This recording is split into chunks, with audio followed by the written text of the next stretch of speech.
scheme of the Sale of Alcohol Bill. We will open with a few remarks from the Taoiseach, followed by Minister McEntee, followed by Minister Martin and then Minister McConalogue, and then we will open it up to questions after that.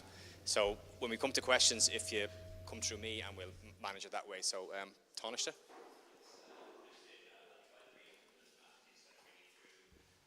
The proposals agreed by Cabinet this morning in some greater detail. I just want to say at the outset that I think this is a really welcome reform of the current licensing system, which is complicated and extremely out of date. There's too many licenses, too much red tape, too much uncertainty, and too much cost for business. Minister McEntee has worked very hard to create a new system that will work for all licensed premises, whether they're pubs in towns and villages or nightclubs in our cities and larger towns. And of course, a lot of the work here originated with Minister Martin and the Nighttime Economy Task Force. Our plan is to make it easier to open and operate a nightclub in our cities and towns, and also to open and run a pub in a rural area. It will allow our cities to make significant progress in developing a nighttime economy, bringing new cultural and media licenses for theatres, galleries and entertainment spaces, and our mission to make sure that the nightlife in our cities is as good as anywhere in any part of Europe. As Minister for Enterprise, Trade and Employment, I often hear calls for us to cut red tape for business, and that's exactly what we're doing with these new proposals. In future, there will be one off-license instead of 5.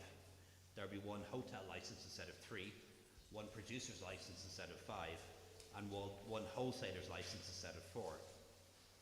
Businesses will be able to opt for an annual late bar or nightclub permit, giving certainty on an annual basis and eliminating the very complex and costly procedures which are currently involved in applying for a special exemption order for every night that the premises wishes to open late.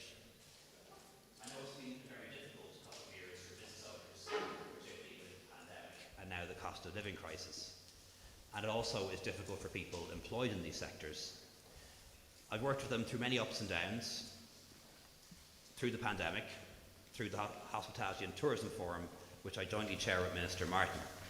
And I want to reassure businesses, those operating in hospitality, those operating in the nighttime economy and the wider experience economy, that they can rely on us to back business and jobs to ensure that we have a strong, vibrant and interesting economy. Thank you.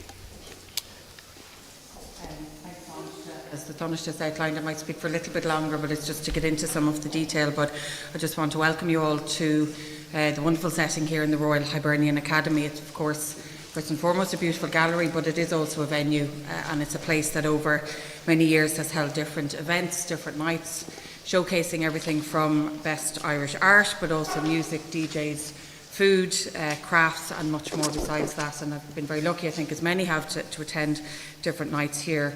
But it's venues like the RHA that really will contribute and will be central to reinvigorating our nighttime economy and our nighttime culture, to allow towns and cities to rival what is so often on offer in many other towns and cities right across Europe and beyond. And it's with these reforms here in this legislation that we are trying to achieve this. So we want to obviously support the industry and those who are very much involved in the nighttime economy and the hospitality sector now, but we also want to provide more opportunities for the nighttime economy, more opportunities for those in our cultural and our hospitality sector. We want to encourage more people, and then of course younger people, to open a pub, to start a venue, a club night, an exhibition space, to enrich our culture as they do so. And I know the Taoiseach, Minister Martin, Minister McConalogue and many of my government colleagues, as well as many others right across the country, share this view. Supporting our nighttime culture and economy, including by reforming what are really antiquated and outdated licensing laws, was a central promise in the programme for government, but also a very clear plan in my own justice plan. To do so, we need laws that are modern and fit for purpose. They currently are not, while also recognising that the sale of alcohol is too important to just treat it like any other commodity, because it is simply not. We also have to recognise the concerns around public health and public order, and that's something that we have taken on board throughout all of this process, which has been ongoing for about 2 years now. As I've said, our licensing laws are outdated. They are not fit for modern society. They date back to about 200 years ago. So if you start with the Intoxicating Liquors Act of 1815, and what's happened over the years is we have simply added on to them. So we now have a patchwork of about 100 different laws, 2/3 of which predated the foundation of our state over 100 years ago. So it is safe to say they are outdated and they are in need of significant reform. Under the reforms that we're announcing today, we will instead have one modern piece of legislation to remove all of these other, as I've said, patchwork of 100 laws. We will allow for a greater understanding of the licensing system, which I think is quite complex at the moment, but also enforcement of that system where it is required. It will streamline the system by also halving or almost halving the number of licences. At the moment we have 36, it will be reduced down to 20. So the key objective to these overall proposals is that we have a licensing system that's not only modern, that's efficient, that's effective and cost effective, but that it also has accountability at its core. So, as I've said, alcohol can't be treated the same as any other commodity. It's vitally important that the interests of public health, of public order, the local community and the safety of those who present on a licensed premises and indeed who work on a licensed premises, that they are prioritised. It should never be easy to obtain a licence or to keep a licence. I think in comparison to other countries we have quite a restrictive policy under my proposals. I believe that we will continue to have a restrictive policy, but again, as I've said, I think it will open things up and provide more opportunity. To provide greater opportunity for community voices to be heard, as well as to streamline the current system, responsibility for licensing will move from the circuit court to the district court, so that will immediately bring down the cost for those who are applying. Applicants for a licence will be required to notify the local fire authority, to notify Garda Síochána, the HSE. They will also have to publish a notice in the local media. In addition to those bodies, we're allowing for a local representative authority and local people who have a genuine bona fides reason for objecting or for raising concerns to the granting or renewal of a licence. And there might be many reasons why somebody might raise concerns. There might be quite a significant number of similar premises in an area. It might be unsuitable again for a particular area of that kind. But also we have added an additional layer for those who are renewing their licence under my zero tolerance plan to tackle domestic, sexual and gender-based violence if a premises is shown not to support and to protect either staff, patrons, performers or anybody who frequents their premises from harassment, including sexual harassment, then that will now be a grounds for objection. As is currently the case, renewal applications will go before the court where there is an objection. Where there is none, it can be done in a simple online process. I'm also introducing new laws around law enforcement, and this is in particular focusing on the sale of alcohol online. At the moment, there are very few rules or regulations to buying alcohol online. However, as proposed in this, in advance a person must pay for their alcohol, but also when the alcohol is delivered to the door, they must provide an ID and they must show that they are over 18, and failure to do this will be considered an offence in the same way that selling alcohol in a pub to a minor would be considered an offence. So we're really trying to strike the right balance between putting the safeguards in place, but as I said, supporting our nighttime culture and economy and opening it up and providing those offerings. If I could maybe just touch on our local pub and in particular focusing on rural towns and villages.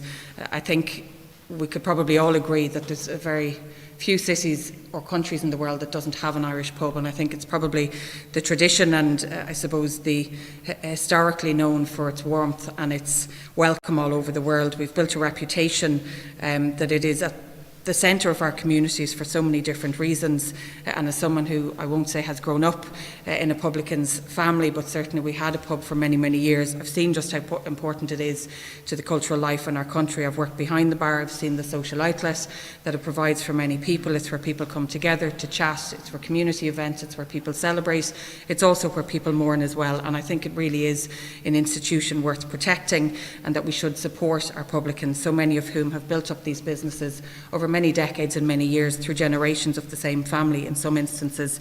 By moving the licensing process to the district court, we're reducing the cost of making applications and fees for publicans.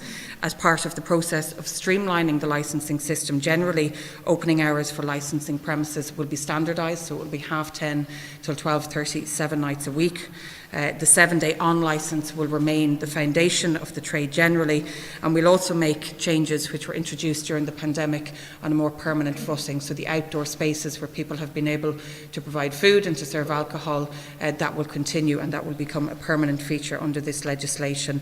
We'll also make sure that anybody who applies for a licence, be it a cultural licence, be it an off licence, be a pub or any other venue, that they have to meet the same safety standards. So whether it's fire, whether it's planning, the fact that they need to run their premises properly, every person will have to make sure that they adhere to the same standards and that there is a very clear level playing field. I do believe that the current system makes it more difficult for a newcomer, shall we say, a younger person, to actually open a pub in a rural town or in a rural village. To reopen a pub which was once the centre of a town or village, which is now a shadow on a main street, it's a more difficult thing to do. And we have to acknowledge that people's habits are changing, as well as economic reasons as to why that's not happening. But I'm saying clearly it's not that I want lots more pubs right across the country, but in circumstances where a village or a rural town has lost its pub, I think we should be supporting those who want to open one up and to again bring that back into the community. At present, anyone who wants to open a pub must buy an existing licence from a current publican or an off-licence holder for an undisclosed fee. This is what we call the extinguishment licence. It was introduced over 100 years ago. It's a largely closed process which lacks transparency. What often happens is that the licence held by a pub in a small community is bought by a larger supermarket chain to be used for the purposes of an off-licence store in an urban area. And we've seen this based on the figures. If you look at the fact that 1,829 rural pubs have closed, yes, we've seen an increase of 329 new off-licences open. So the vast majority of rural pubs that are closing are not being sold on to other rural pubs. They're in fact being sold to off-licences. Someone who wants to reopen a pub which has sold on its licence or open a new pub on a different premises, the cost of this can often be prohibitive. This is especially the case, as I said, in smaller villages and towns where you might have fewer customers and really you would have in urban areas. So to help develop a vibrant nighttime economy, to support our pub sector, especially those in rural towns and villages, the extinguishment requirement for pubs, I believe, should be worn down. However, I believe there is a strong rationale for maintaining it for off-licences. Publicans and those who operate venues are required to run an orderly business. Alcohol is served in a controlled environment. Alcohol consumed at home is, of course, in an uncontrolled environment, and removing the extinguishment requirement for off-licences would not support the development of a nighttime economy or culture. But reforms to provisions such as these that are over a century old require a period of time to adjust, so that's why I'm proposing that there would be a 3-year transition period following the enactment of this bill. During this period, the extinguishment provision would still apply. After the 3 years, it will no longer be in place except for off-licences. Only licences held prior to the enactment of this legislation will be available for extinguishment. So no new licences granted after the enactment of this bill will be allowed to be offered for purchase to those who are hoping to open up an off-licence, be it in larger retail or smaller stores. We will set out the fees which will be required to obtain and to renew a full publican's licence as we progress through the legislative process. As I outlined earlier, it will be for a district court to decide if a licence should be granted and on what terms after it has heard from all of the interested parties. For off-licences, trading hours will also be slightly changed, so they will be brought in line on a 7-day basis, so they will be open from 10:30 till 10 o'clock, so the only change there is a Sunday change of 2 hours. Moving to the cultural side of things, it is really important that we support art galleries, theatres, museums and other cultural venues to provide more choices to be part of the nighttime economy. This could mean serving a glass of wine at an event here in a gallery like where we are, or a drink during a pre-dinner evening or an art exhibition or museum display, a play, a theatre, whatever event is happening. A number of our fantastic venues such as the RHA where we are, the National Concert Hall, the National Gallery already allow for that, but it's not just about our national institutions, our bigger towns and cities, it's about allowing this and providing for this in our rural towns and villages to our smaller communities. I want to ensure that the smaller cultural institutions and galleries can help breathe life back into our towns and into our villages, and that's why my proposals to allow for smaller venues to apply for what will be called cultural amenity licences, that will now be introduced. This will be strictly for venues where the sale of alcohol is not the main focus, it's not the main activity on the premises, so it's only for the convenience of people who are attending the event for another reason, so an exhibition or a play or a show or whatever is happening in that theatre, community hall, town centre, wherever it might be. It's only for a set period of time, so an hour before the event, an hour afterwards, and it must comply with the general times of 10:30 to 12:30. And I'll be working with Minister Martin to set out very clearly how we will grant those licences and how we will distinguish who is a cultural venue and who is not. In addition to this, again, there will be a role for the District Court to go back to the fact that every person applying, there must be a level playing field, and that will apply to the cultural licences. I know the pandemic restrictions on the Taoiseach has mentioned has had many devastating impacts right across the board, but I would say when we're talking about the nighttime economy, no more so than our nightclubs and our late bars, who were closed first and were the last to reopen. And while we've supported many of these venues, the musicians, the event operators and organisers, and we've seen through the Taoiseach and Minister Martin, they've been to the fore in providing those supports. We've also in this year's budget reduced the special exemption order fee from 410 to 205 to try and support this industry in getting back on their feet. The cost at the moment is simply prohibitive. The special exemption orders, whereby if you want to be a late bar or if you want to open a nightclub, means that you essentially have to apply for a special exemption order. They're quite contradictory actually, because they are absolutely vital to the running of their venue. It's not that you're having a special event every night. You need these exemption orders every night. Under my proposals, late bars and nightclubs will be able to apply for a late night bar permit on top of their 7-day licence, or a nightclub permit on an annual basis at the district court. At the moment, they must apply to the circuit court, they must do so regularly, and they can only get a certain amount of nights at one time. This will allow them to apply at the same time as their 7-day on licence for a period of the year. In terms of the charges and the fees, this is something that we're working through and we will develop as the legislation develops. But my intention is that this will not be a revenue raising matter, that this will simply be about covering the costs, the administrative costs to the courts and also the other state agencies. Again, these permits will be available to those who hold a 7-day licence, so whether it's a hotel licence or whether it's a bar licence, they will be available to those who hold the 7-day licence. There will be the same requirements again to go to the district court to give notice to the range of agencies, guards, the fire authorities, the HSE and others. And again, we have to make sure that the community have an opportunity to have their say and that people have an opportunity where they feel there may be threats or issues that might arise within a local community. Some of the additional measures that we have asked and required for those opening a late night bar or a nightclub in particular is that they would have CCTV outside of their premises, but also those who are working as security on their doors, that they're registered with the Private Security Authority. For a nightclub, at least 1/5 of the floor must be given over for a dance floor, and you must have a live band or a DJ playing. The opening hours for the late bars will remain at 2:30. But if we look at, I suppose, our late night venues and our nightclubs, the very fact that we had back in 20 years ago 500 nightclubs, in 2009 that went down to 300, and today there is only 80. I think there is a significant cause to try and support this sector. I know so many of us have been to many events and to many of the places that have since closed. They're not reopening, and this is a sector that really is dying on its feet. And I've listened to the sector and listened to their ask, and in order to be able to attract the larger events, the larger DJs, the larger acts, we need to make sure that there is appropriate time and that there is the ability to do so. So that is why I'm proposing that nightclubs would have the option of staying open until 6 a.m. This is with the requirement that you could not serve alcohol after 5, but that you would be able to remain to dance to finish off your night by 6 a.m. I don't believe that everybody's going to suddenly want to open a venue till 6 a.m. I think this will probably more likely be in our larger towns and cities, but at the moment the option isn't there.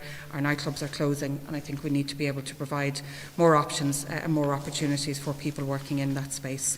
So these are just a few, I suppose. There's much more, but the main significant reforms contained in the general scheme of the Sale of Alcohol Bill for 2022, which I'm pleased to say was approved at Cabinet today. In even getting to this point, we have carried out extensive consultations through the Nighttime Economy Task Force chaired by Catherine Martin's department, but also where we saw over 5,000 submissions from the general public. We had online engagements with those who are key stakeholders in this, and I really have tried, as have my team and the department and others, to take on board all of the views here and to make sure that not only are we providing, I think, a lot of new offerings for people, supporting the industry itself, acknowledging the importance of this to our economy, but also as a cultural importance as well, but also acknowledging that alcohol cannot be treated the same as any other type of commodity, and so there has to be restrictions, there have to be measures in place to deal with some of the public health issues that may arise. So again, I just want to thank you for your time. Apologies for going on a bit longer than normal, but I think it's important to outline a lot of the facts in the legislation. I think this is a really important bill, and I think importantly for reinvigorating an economy that really has been hugely hit, not just because of the pandemic, but over many, many years. I think this will be a very welcome step in the right direction. Thank you. Thank you. Is lá tábhacht go seo don géile gur ihe agus tá sé runúnach go bhfuil míid an seo inniu sa agadamh I Bearnach Riaga, áit cruthaachta agus nuálaíochta agus míid ag fógairt planana don nua chorú ar an lithe cadúnathe. Today is an important milestone for the nighttime economy, and it's fitting that we are here in the Royal Hibernian Academy, a place of creativity and innovation, as we announce plans for the modernisation of our licensing laws. When I launched the Nighttime Economy Task Force report back in September of last year, I quoted Ernest Hemingway, and I think it's worth quoting again on this significant occasion. Without the night, we never see the stars. Without the night, there is no day, and without the night, there are no dreams. So let's take back our nights. Today's government decision on the proposed approach to licensing reform will allow us to take back our nights, and is a crucial milestone for all of those working in the nighttime economy, and for all of those who have long campaigned for a modernisation of what we know are outdated and out-of-step licensing laws. I would like to thank Sunil Sharp and Robbie Kitt in particular, and all those in the industry who have worked tirelessly and constructively to bring about lasting changes to our nighttime economy. It's an important milestone really for all of us, and the proposed reforms are a major step in the right direction for all those working and making a living in the nighttime economy sector, and I commend Minister McEntee for her work on these significant reforms. Proposals are those of efficiency, transparency and clarity, and a streamlining of our antiquated licensing legislation, bringing it into the 21st century. I hope this will create more freedom and innovation for the sector and open up opportunities for a more diverse and inclusive nighttime economy, whilst balancing the needs of our communities and public health. During the summer, I co-hosted a workshop on planning in the nighttime economy with my colleague in the Department of Housing, Planning and Heritage, Minister of State Malcolm Noonan, and I was struck by the passion and innovation in the room, a room made up of venue owners, artists, promoters, planners and officials from all the relevant departments and agencies, national and local government. All wanted to see opportunities maximised and obstacles overcome, and licensing was one of the key challenges raised during that workshop. This is why today is such an important step in helping to make the most of our nighttime economy and remove as many obstacles as possible to innovation and creativity. This proposed licensing reform was already a key recommendation of the Nighttime Economy Task Force, which I established to drive a more vibrant, diverse and sustainable nighttime economy, and I very much welcome the proposal for later opening hours and a more transparent way of dealing with nightclubs and late bars. This will bring us more in line with other European cities, and I hope allow more activity in this space with quality acts and opportunities for artists. I also welcome many of the changes put forward regarding the provision of a cultural amenity licence, which has the potential to encourage more opportunities in the cultural and nighttime economy sectors, with accessible licensing options for cultural venues and a proposed streamlining of current processes. This licensing reform is part of a wider effort to create a more dynamic and sustainable nighttime economy right across the country. Our national cultural institutions, for example, are already pushing boundaries, with the National Concert Hall setting out 2 nights for their recent Haunted Electronic Music Festival, supported directly by my department as part of the Nighttime Economy Initiative.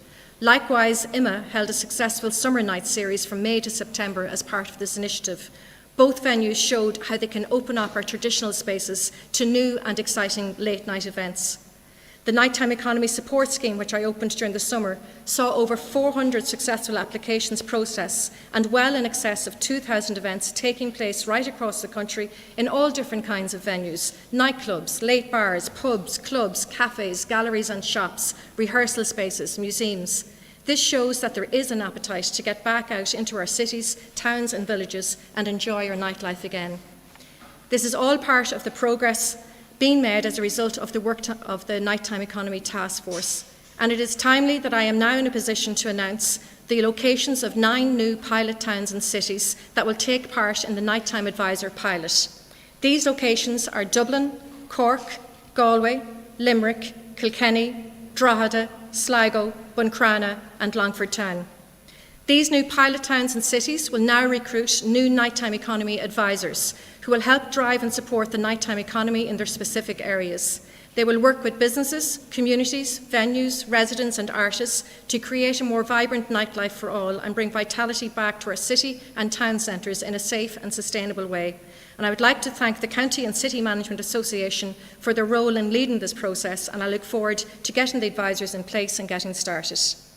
I am also committed to working with the sector and other relevant stakeholders to develop a grant process for soundproofing of suitable venues, which will help to support the proposed liberalisation of opening hours for nightclubs and other venues operating in the nighttime economy. I secured €2 million as part of Budget 2023 to develop this, and my department will be engaging with all relevant stakeholders over the coming weeks to establish the best possible process for this. We want to see an expanded and more diverse nighttime economy, but we want to do this responsibly and with care towards our communities, and I know this is something that the venues and businesses support. As we stand here in this historic space, I think we can truly say that we are at a historic crossroads for our nighttime economy, and I think if we work together in partnership, we will make this a success for all. Thank you, and I'll be brief as a lot of the detail has been outlined already, and the question and answer session will deal with more. But just to say that today is a real milestone for the government as we bring forward the Sale of Alcohol Bill. The need to reform and modernise our licensing laws has been recognised for many years. Most recently, as Minister Martin outlined and Minister McEntee, the Nighttime Economy Task Force report published in September 2021 highlighted the inadequacies of the current system and how a modernised licensing system could contribute to revitalising the nighttime economy. I think this bill brought forward by Minister McEntee will bring transformational change to the sector, and it is change that will be seen in every city, town, village and parish in the country. The stepping forward of this crucial legislation will, I believe, also help breathe new life into our rural economy. Reinvigorating our towns and villages is a key priority of this government, and I believe this bill will give a much needed boost to our rural pubs, clubs and economies as a whole. The Sale of Alcohol Bill also coincides with the really important renaissance we've seen in relation to our national distilling industry and indeed our craft brewing sector in recent years. It is very much roared back into life after decades of stagnation. There's been a real renaissance in the distilling industry with the surge of new distilleries. In 2013, for example, we had 4 nationally, and today that figure stands at over 40. Overall, I believe this is an important day in relation to our rural economy, an important day for reinvigorating our nightlife and night economy, and doing so in a way that is responsible in relation to the way we approach alcohol sale and consumption. Thank you.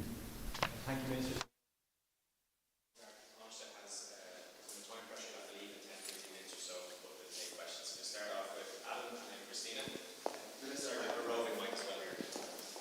Minister McEntee, did the Minister of Health or anyone at the Department of Health raise any concerns about the health issues that may occur from extending pub and nightclub opening hours?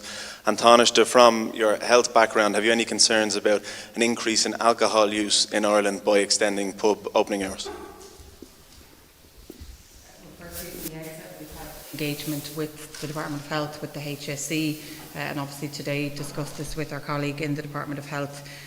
We've tried to get the right balance here, acknowledging that alcohol, as I've said many times, is not the same as any other commodity, but also acknowledging that we need to provide different types of offerings to people within the nighttime economy. So in terms of specifically looking at this from a health perspective, the very fact that the HSE have a say in anybody putting forward for a new licence or indeed a renewal, I think gives them an opportunity where things are not being managed in an orderly way or where a problem arises that they can do so.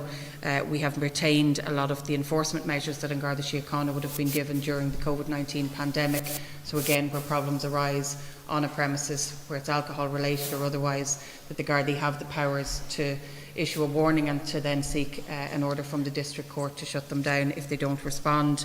The fact that we've introduced new measures for online sales, to be honest, a lot of the issues around alcohol is the fact that it's not on a licensed premises being sold. they're being sold on off licences and they're being sold to people at home where they don't have to provide proof of ID. So we're now introducing an extra layer where people will have to provide proof of ID, and the person delivering as well as the person selling will be held responsible if that's not done in the right way. And also the fact that the extinguishment is remaining for off licences.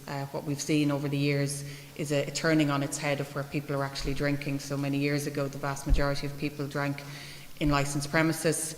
Now it's the case that people are drinking more so from off licences. So we want to bring people back to venues that are, I suppose, a controlled environment, that are managed well, and move away from the type of drinking that we've seen develop over years. And it's a change. It's how people are now socialising, and it's not to prevent that from happening, but it's important.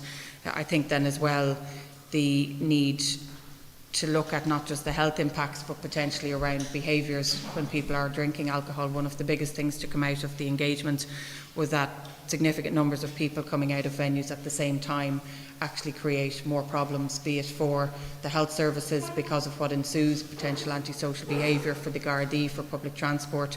So by spreading the various different times out, we're actually making creating a better environment for not just our health sector but also the other areas that I've mentioned as well. So we really have taken on board the views and the concerns of those who are looking at it from a health perspective, but we have to balance this out and say, you know, we need a vibrant nighttime economy, and we need to be able to support it. As you know, alcohol consumption per capita in Ireland has been trending downwards in recent years. It doesn't go down every year, but it has been trending downwards in recent years, and that's down to an ageing population, it's down to changing attitudes towards alcohol, and it's also down to a lot of the laws that we've brought in, whether it's road traffic laws or the Public Health Alcohol Act. I don't think these changes will lead to an increase in alcohol consumption. Nobody can say that for sure, but my judgment is that it won't. It will see people drinking perhaps more in a controlled environment, like a pub or a nightclub or restaurant, rather than drinking heavily at home. And that will be what I anticipate will happen. Also, as Minister McEntee said, in the round, I think it'll be beneficial from a public safety point of view, because instead of everyone emptying out on the streets at the same time, because of the pub licence, the late bar licence and the nightclub licence, you'll see that being much more staggered, and indeed many people being able to take public transport home early in the morning if they've been at a nightclub. Minister McEntee, can I just ask about the policing implications that have been considered? I see a few people have raised concerns that will require a lot more officers on the street, I suppose, late into the morning hours, and also of the public transport implications. I know there's been a rollout of, you know, increased nighttime buses through Bus Connects, but there's also been calls for late night darts that aren't just during the Christmas period, the Lewis also. Where are we with the discussions with the NTA and those operators in relation to that? To the health issue, we have been engaging with the Gardaí from the very outset. They've been part of the Nighttime Economy Task Force. And much of what we're hearing back is what I've just explained, that a lot of the problems arise where significant numbers of people are on the streets at the same time. So by spreading that out, you actually, I suppose, you create less of an issue or a problem. Gardaí are always on the beat 24/7, particularly in our major towns and villages. So I suppose it's about making sure that the resources are there at the right time. But of course, as you'll know, my overall objective is to increase the number of Gardaí that we have, full stop. So that's an absolute objective next year. That's why we have funding for 1,000 new guards, for 400 new civilian staff, to make sure that where they are required, that there are the adequate numbers as our population increases. So it's not that I envisage that we will have significant more numbers of people going out because we have changed it. It just will change perhaps people's behaviours and the way in which they are socialising, the times at which they are socialising. And actually I see this as being a more positive way of dealing with some of the issues that often arise. In terms of transport, this is something that is important from a nighttime economy perspective. It's a very clear action in our domestic, sexual and gender-based violence strategy, zero tolerance. The Minister, as you've outlined, has already been doing work to create more routes later at night, 24/7, early morning, and I suppose that is the continued plan and objective of the Minister for Transport. But as the Taoiseach has outlined, if people are coming out of clubs maybe earlier in the morning, there is transport available, whereas if they were coming out at 2:30 or 3, some of those transport links are simply not available to them at the moment. Again, I don't think it's that we'll see people going to work and that significant clash. I think a lot of these venues will be open at weekends as well, so there will be space, there will be availability on the public transport for people to be able to get home.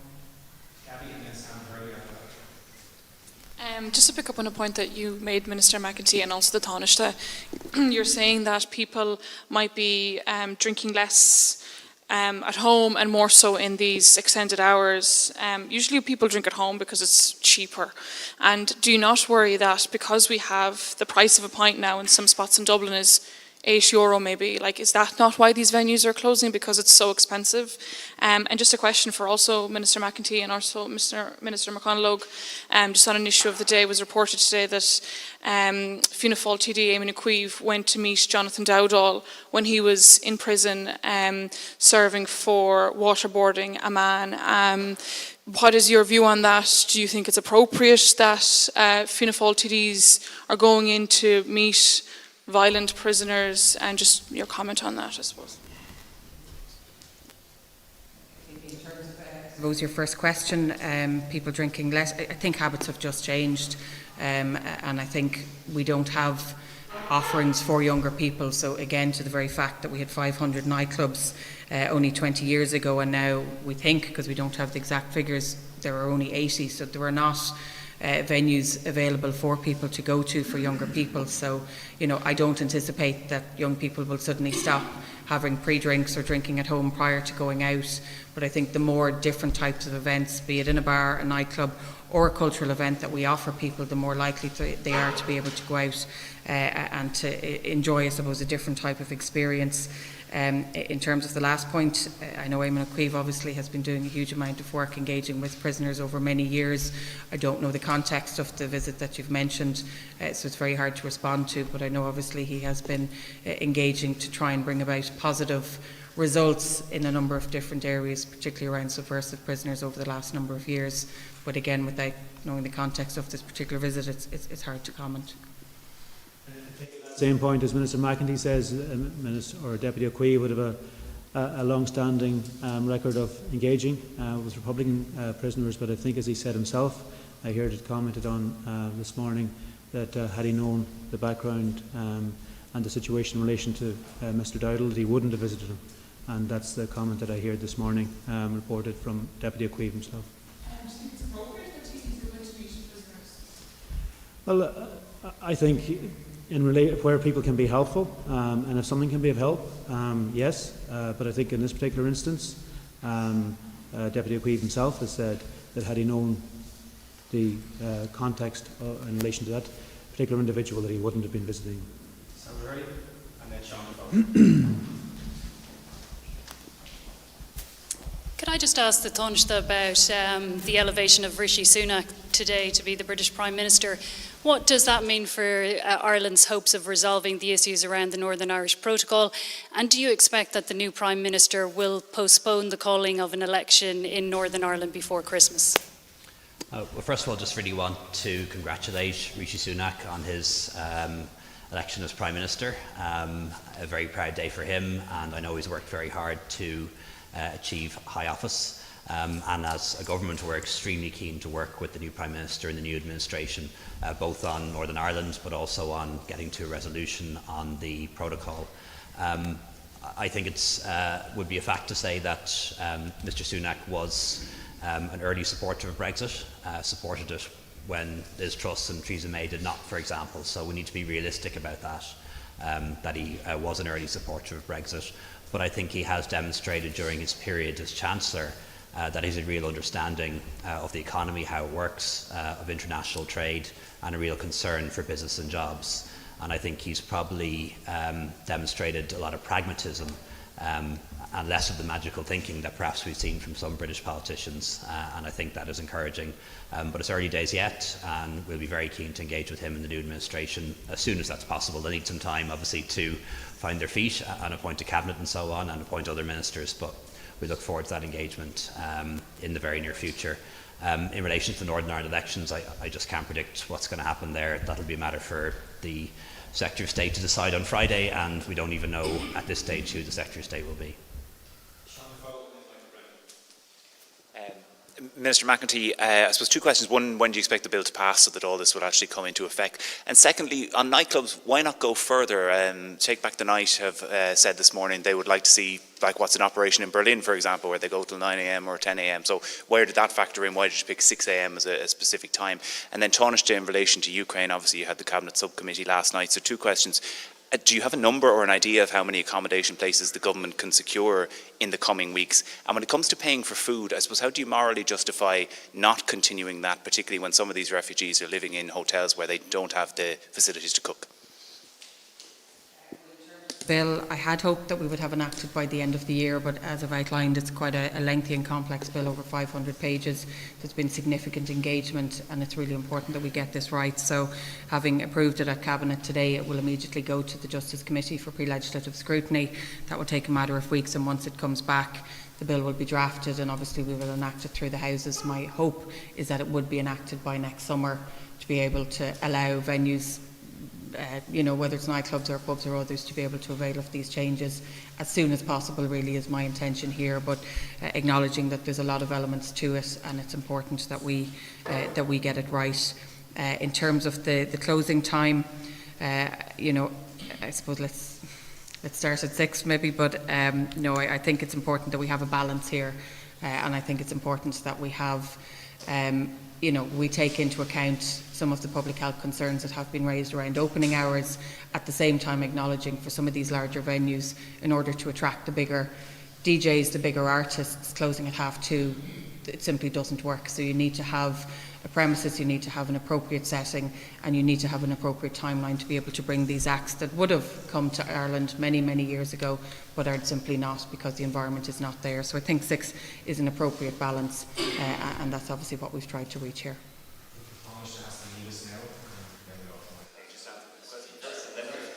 So I can't give you an exact figure as to how much additional accommodation we'll be able to source in the coming weeks. Everyone across government is working very hard to do that. There are offers of several thousands of units in the pipeline, but some of those will require refurbishment, others may not be suitable. So we're going to do our very best to find as much additional accommodation as we can in the weeks ahead.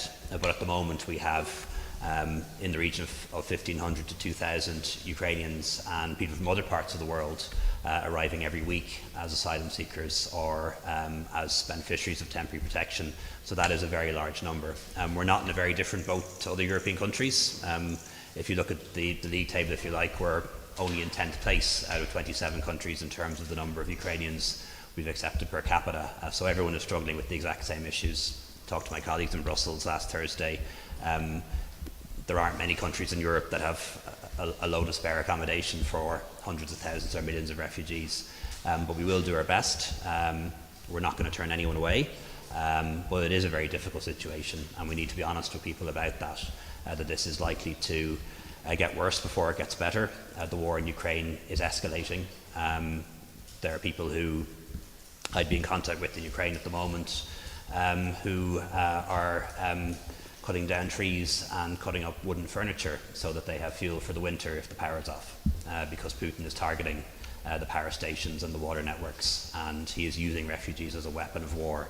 And this is going to be an extremely difficult situation for the European Union to deal with. It's going to be an extremely difficult situation for Ireland to deal with. There's no way you can prepare for a situation like this or be fully prepared for it. We can just do our best in the circumstances, and that's what we will do. And we'll be honest with people as we go along as well. Thank you. There's a question for Minister McEntee and Minister Martin. Just on the nightclubs that we've lost, the 300 that were there a decade ago and 500 20 years ago, are we going to get back to some midway point there? And I just want to ask all of you as ministers then separately, do you support actually enacting the watershed on alcohol advertising that was legislated for in 2018 but still hasn't been brought in to date? Thank you. Well, firstly, on the nightclubs, I suppose we need to do what we can to try and bring them back. There are a number of measures that I believe we're introducing that will do just that. So firstly, the fact that we're removing the need to buy a licence to open a nightclub. So yes, they will still have to have a 7-day on licence, but it will not be a payment that currently exists. Secondly, we're removing the special exemption orders. So at the moment, for a nightclub or a late bar to operate for even 3 nights a week, it's about €64,000. For a nightclub to operate 7 nights a week, it's about €150,000. That is hugely cost prohibitive. We're going to be removing special exemption orders and replacing it with a fee. And as I said during my speech, this will not be to raise revenue, it will be to cover the costs of the courts and revenue as well. And we've gone some way in this year's budget to try and start reducing that burden by having the special exemption fee overall. So really it's about making sure that we create the right environment, the fact that a nightclub will be able to apply for its 7-day licence and its late licence together in one go, to apply for it for 1 year, whereas currently they can't, but also to do so in the district court where there's significant reduced legal costs for them. I think all of those will help remove the barriers that currently exist. So whether we get back up to that figure or not, I don't know, but I think it'll certainly be a help, and I think it'll certainly send a very strong signal that this is a sector and this is a part of our nighttime that we really want to protect for those of us who frequented venues many years ago, most of which are now closed. You know, we want to see that vibrancy brought back into our nighttime economy. In terms of the watershed, this is something that was agreed at government, so yes, I suppose it would be good to see it implemented. In terms of where, you know, timeline, I'm not fully sure where that's at, but I think it would be a good move, yeah. I think the changes being announced today, Michael, are a really positive development for the nighttime economy and opens up the potential of getting some of those nightclubs back. I know in rural Ireland, some towns have no clubs now for the age group who want to go, where there were 2 or 3 in rural Ireland. And I'm thinking of my own hometown being one of those. And I think we need that. So this is about not just the city, but breathing life back into rural Ireland, into the regions. I think everything that Minister McEntee is doing here will really help rural Ireland and our regions. So this is about protecting that culture and giving new opportunities. I don't have a timeline for the second question as well, but that will, when that is enacted, that will help with what I'm doing with the OSMR bill, because protecting our children is key in that. Yes, I would support it, Michael, yeah. Minister McEntee, you spoke a bit about how there's hope that there'll be staggered people leaving nightclubs as a result of the longer opening hours, but isn't it a possibility that it will either just shift the people spilling out onto the streets to 6 a.m. or indeed have a longer period from kind of after midnight to 6 a.m. when there's potential for public order incidents on the streets? And if that happens, if there are incidents on the streets outside, are there any consequences for the licences of nightclubs that have had extended opening hours? And to Minister Martin, I'm just curious, how were the locations for the nighttime advisors the towns picked? Some of them are obvious, like the cities, but the likes of Buncrana, Drogheda, that sort of thing. And is there a possibility, what's the threshold for success in terms of the pilot scheme? Is there a possibility it could be rolled out to many more towns around the country? Thanks, Cormac. So on this, I suppose again, we've listened to nightclub venue owners, we've listened to those who work in the security side of things, we've listened to the Gardaí, and they have all said that one of the big challenges is where you have a significant number of people. So you could say that by spacing it out, you're spacing out a problem, but it is the sheer volume of people coming out onto the street at the same time, people not being able to get public transport, meaning that they're delayed on the streets, and that itself causing further problems. So while it's not an absolute science, I do believe that by spacing these numbers out, that it will help in terms of that type of antisocial behaviour. The requirement of nightclubs to have CCTV outside of their premises, but also that their security members would be regulated and part of the Private Security Authority, I think is an important element. Coming back to the fact that if a person wants to renew their licence, there is an opportunity for the Gardaí or indeed local communities to object. So if it appears that a particular venue or a particular street or a particular area there is significant levels of antisocial behaviour or problems arising, then there is a very clear opportunity for the Gardaí and others to make their concerns and their objections known, particularly if a venue has not taken any lengths to try and resolve the concerns or the issues arising. So we've tried to balance out allowing these spaces to open up for longer with the need for people to be able to respond where something has not been managed properly and where there are issues around public safety or public order that arise. The towns were selected by the County and City Management Association. They ran an open competition where the local authorities could apply this. As I said, the pilot supported by my department with approximately 700,000 per annum in total. So it's a 2-year pilot, and of course we'd hope that the learnings will lead to being rolled out to all local authorities. In relation to the variation in sizes, so a category of towns between 5,000 and 10,000 was included in the process, because it's not just the big cities where we want to see the nighttime economy thrive. As I said earlier in my answer to Michael, this is about our regions, about our towns, about rural Ireland too. So and I think it's really important that we see how it works for different communities, different size of towns or cities, different populations. That'd be absolutely key. Actually, and originally I had committed to 6 pilot, and I actually increased it to 9 due to the level of enthusiasm.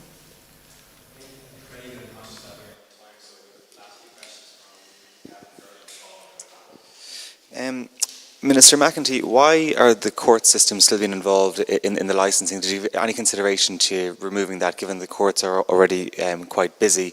And of course, I have my own interest, which came down to my festival. I want to know what's the new changes for festivals and one-off events in terms of licensing?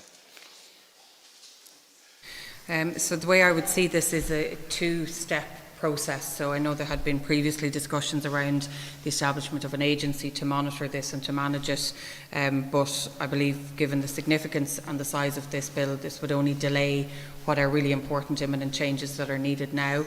I think the District Court at the same time brings a level of accountability, as I've outlined, in terms of people being able to, I suppose, get a clear picture of the number of licences and the type of licences, but also, for the reasons outlined previously, people being able to voice their concerns if there are issues that arise.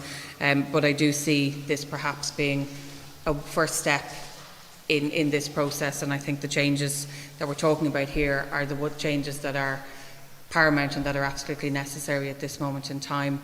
In terms of the other types of licences, the one-off licences, they will remain. So the 36 have gone down to 20.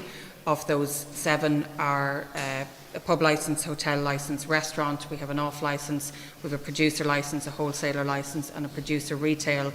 All of those, as the Taoiseach had outlined, condensing where you might have 5 into 1, 3 into 1 for the other types of events, the cultural amenity events, be it festivals, be it a once-off event where you need what's now going to be called not a special exemption order, but an occasional late hour order, that people will be able to still have these one-off events and apply for them through the District Court as well.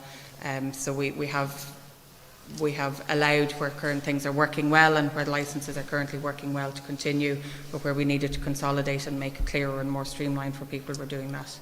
Minister Martin, are you happy that the sale of alcohol has still been linked to cultural events? So, I'm just wondering if there was an event here when this laws are enacted, would it be possible for the event to keep going on till 4 o'clock, even if the sale of alcohol was only permitted until 2:30, or is that decoupling happening? I think Minister McEntee said it's only an hour after the event would cease. That's the impact of it.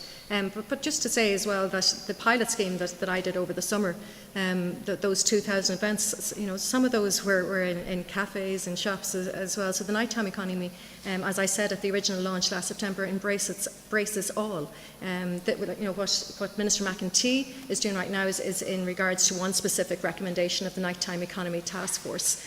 But there's a whole range of activities where alcohol is not involved, and what the pilot scheme I ran over the summer is an example of that. So the cultural amenity licence is very clear. It's not the same as a 2:30 or a 5 a.m. or 6 a.m. licence.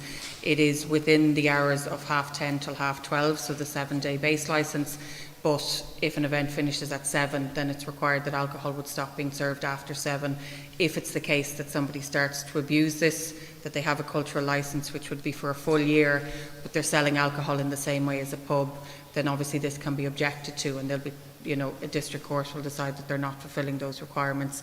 But there will also be something, I suppose, we have to work through between our two departments, who will designate and how will these cultural venues be designated as a cultural venue. So we're still working that through at the moment. But absolutely, they will not be the same as a late night or a disco licence. Okay, and just finally, just for Minister McConalogue, a shipment of fertiliser from Russia arrived in Ireland. I understand the Ukrainian ambassador has asked for a meeting with you on this. Why are we permitting Russian fertiliser to come through Irish ports? Well, as you know, the application of sanctions is something we take very seriously, and that we've worked with our EU partners to take very seriously as well, and is a really important measure in relation to making it absolutely clear to Russia and President Putin that his illegal invasion of Ukraine is absolutely unacceptable, and we will remain united in relation to seeking a reversal and a withdrawal from Ukraine. We have applied the sanctions strongly. Sanctions don't apply to fertiliser, so that's why fertiliser is allowed to come into various member states. Actually, a significant proportion of fertiliser for the EU comes from Russia. So in the same way, for example, that gas continues to come in, fertiliser can continue to come in as well. A question for Minister McEntee about extinguishment.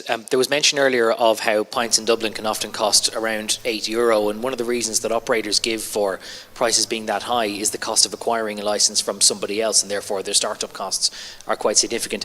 And likewise, in rural areas, you mentioned that you don't want to have situations where communities that have lost their pub can't get them back, but often the ship has already sailed. Those places have lost their pubs or may lose them in the next 3 years. So I wonder why you decided to wait 3 years before that clause on the extinguishment kicks in rather than having it immediate. Well, I think when we're changing laws that exist for over 100 years, I think people need time to adjust. And so we're providing this 3-year period for anybody who currently owns the licence if they wish to sell it on, and that they would sell it to any premises. But it is an acknowledgement that people need time to adjust, and obviously that this is a significant part of our licensing law that we are changing. It's not going to prevent people from opening bars in the interim. They will still be able to open bars, but just won't have to pay for them. But apologies, sorry, that's after the 3 years. After the 3 years, then obviously they will be able to open them. I've seen in some of my own rural communities where pubs have closed, and I firmly believe that if they did not have to pay for the extinguishment, then somebody would have come in and opened them up. But it is cost prohibitive at the moment. I think the figures as well speak for themselves. So a drinks industry report, which was commissioned with DCU, showed that over the last 17 years, so since 2005, you have 1,829 rural pubs have closed. It's on average about 21% across the country. About 10 counties have an even higher reduction. At the same time, we've seen 329 off licences open. So the rural pubs that are closing are not currently being sold on, in the vast majority of cases, to other people opening pubs. They're actually either just disappearing or they're being sold to off licences. So, acknowledging that we need to try and support people, but I appreciate people might say, why not do it now? This is a big change. I think we need to give people time to adjust, and so that's why we're setting the 3-year time period. Just on a quick technicality and then a small question. If you do get your late night permit or your nightclub permit and you've crossed the necessary regulatory hurdles, are you entitled to open then 7 days a week, 363 or 364 days a year once you have that licence? And secondly, just following on from the extinguishment issue, I suppose after this 3-year period has elapsed, would it be your intention that if anyone wants to open up a pub and revitalise a local community or open a new pub, that there be no limit on the number of licences, in your view, that you would allow in them situations? So one of the laws that we are changing is that pubs will not open on Christmas Day. So people will be able to buy a late night licence which would allow them to open 7 nights a week, bar Christmas Day. the likelihood of that happening, I think, is pretty slim, but obviously that would be an option. So that is why we still have to work through the overall cost. What we're not going to do is charge people for individual nights or applying. They will apply for a yearly licence, and whether it's the 6 a.m. finish or the 2:30 finish, it will be a yearly licence that they apply for once and that they have it for the year. In terms of the, apologies, your second question,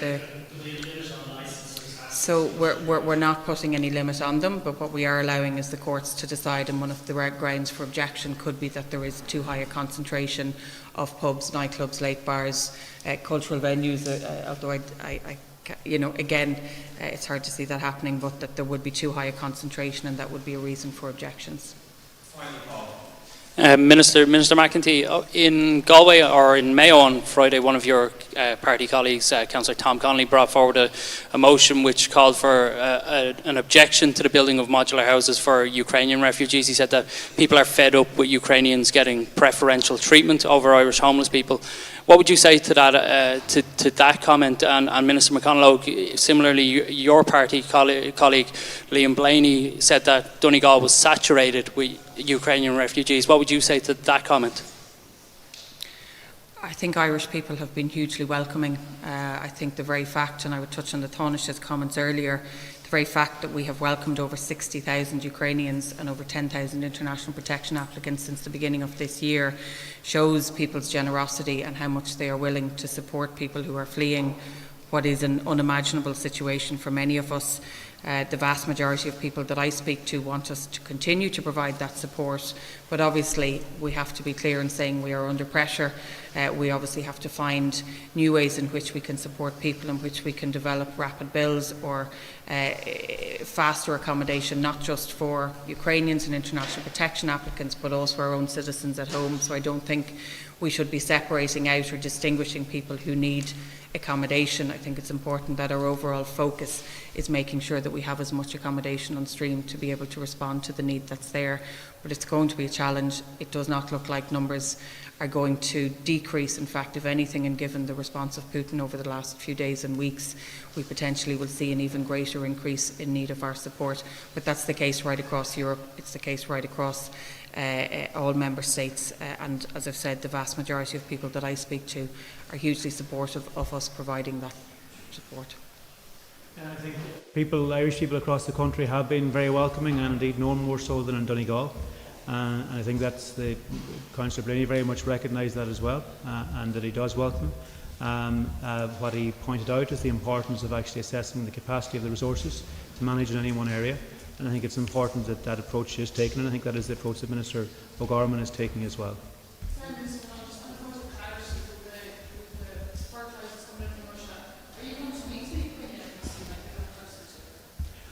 I certainly would be happy to meet, absolutely. And as I say, it's not, sanctions don't apply to fertiliser, but very happy to meet. Thank you, Minister. Thank you, everybody, for coming.